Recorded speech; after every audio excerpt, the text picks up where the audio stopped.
这里是火力军的信息频道，今天为大家整理一下近期全球最新军事讯息。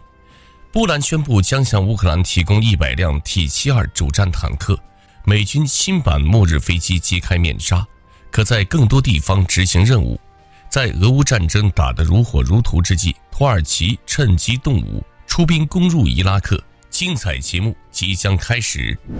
波兰宣布将向乌克兰提供100辆 T72 主战坦克。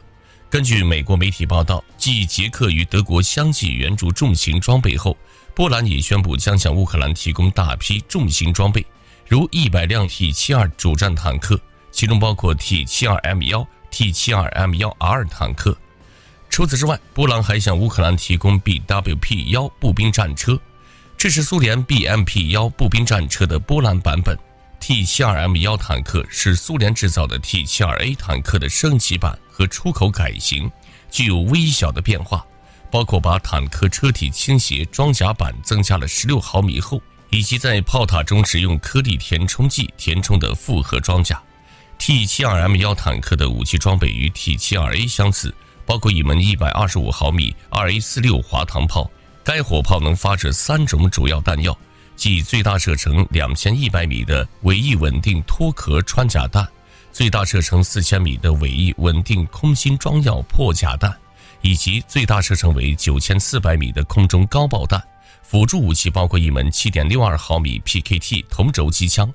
安装在主武器的右侧，以及一门安装在坦克主炮塔上的12.7毫米 NSV 机枪。T72M1R 坦克是波兰在 T72M1 坦克基础上发展的升级版，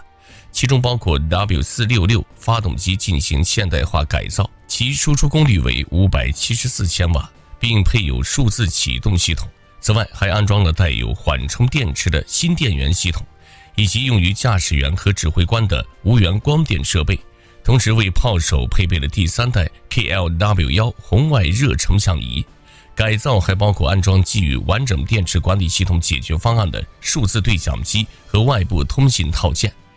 事实上，最近波兰与美国签署了一份合同，购买250辆 M1A2 艾布拉姆斯 SEP V3 坦克，以取代苏联制造的 T72 坦克和波兰基于 T72M1 坦克发展出的 PT91 主战坦克。除了这250辆最新型的艾布拉姆斯主战坦克外，还包括配套的后勤和训练装备，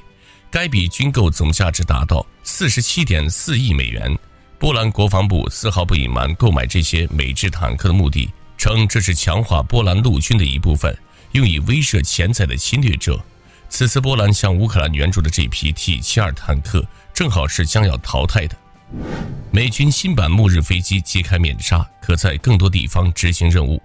美军的末日飞机是指在美国本土遭受核打击后，专供美国最高指挥员担任临时的空中指挥所，在发生核战争时充当美国军事行动的神经中枢。机组成员会向陆基洲际导弹发射井或战略核潜艇传达总统的反击命令。到目前为止，负责完成这一任务的是 E4B 守夜者指挥机以及 E6B 水星核战通信中继机，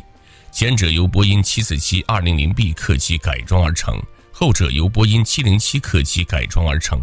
但不论是 E4B 还是 E6B 都年事已高，而现在它的继任者 EC130J 即将服役。EC130J 整体与波音707的差别很大，例如 EC130J 的机身尺寸要小得多，而且动力系统使用涡轮螺旋桨而非喷气式发动机。美国对于 C130 大力神运输机的各种魔改似乎已经练得炉火纯青，从 KC130 空中加油机到 AC130 空中炮艇，现在又准备将其改造为末日指挥机。前段时间，美国洛克希德马丁公司在美国首都华盛顿的一个军备博览会上首次展出了新款末日飞机的设计图。这架核战通信中继机看起来很不起眼，就像一架普通军用运输机，很难想象这么个小玩意儿将会在紧急情况下掌握人类命运。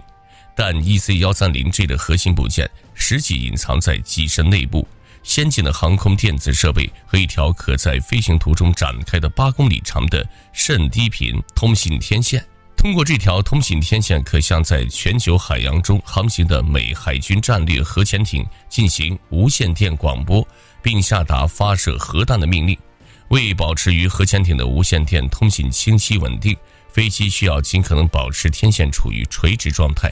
因此，飞行员不能舒适的直线飞行，而是必须让 EC-130J 在云层之上完成小圈且陡峭的盘旋。那么，为什么美军要用涡轮螺旋桨飞机替代喷气式飞机呢？毕竟前者明显更笨拙，但对于 EC-130J 来说，这一点恰恰是优势，它可以慢速飞行，因此能够完成特别小圈的盘旋。另外，最为重要的一点就是该款飞机皮实耐操，起飞降落不挑地方，飞沙滚石对于它而言都是挠痒痒，还可以在较短的野战跑道上起降。因此，相比老一代的 E4B 和 E6B， EC-130J 可以在世界上更多地方执行任务，光这一点就明显更适合作为末日任务使用了。在俄乌战争打得如火如荼之际，土耳其趁机动武，出兵攻入伊拉克。土耳其一直积极支持乌克兰，不仅封锁了黑海的2个海峡，还向基辅提供了包括 TB2 无人机在内的大批武器。而就在俄乌战争打得如火如荼之际，土耳其又趁机出手，对邻国伊拉克发动了大规模军事行动，打击美国支持的库尔德武装，将世界舆论的关注从高加索地区转移到了黑海的另一端。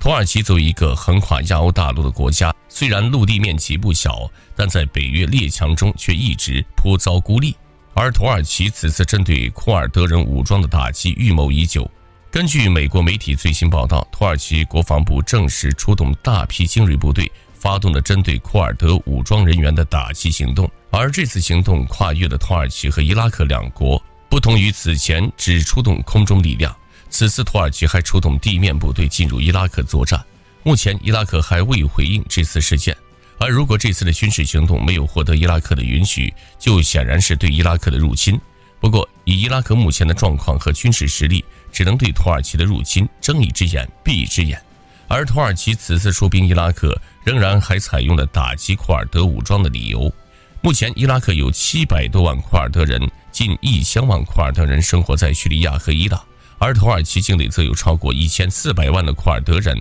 这些库尔德人主张的独立国家领土，其中大部分都是土耳其国土。这对于要恢复大苏丹梦想的阿尔多安而言，库尔德人显然是痴心妄想，因此成为土耳其的心腹大患。土耳其多次希望将库尔德人铲除，并早早宣布国内的库尔德人武装是非法组织。有专家表示，土耳其多次空袭伊拉克，对库尔德武装发动打击，但碍于伊拉克的军力有限，无法对土耳其越境行动进行任何的惩罚，只能任由土耳其在其边境地区军事行动。而美国更是将全部注意力集中在消耗俄罗斯上，在制裁俄罗斯的态度上也需要土耳其的支持，因此也不会对其采取多少干涉行动。可见阿尔多安对于时局的把握还是非常厉害的。好了，这就是今天的全部内容。你认为陆续援助的重型装备能否彻底将俄罗斯赶出乌克兰？欢迎将想法打在评论区。我是火力军，我们下期再见。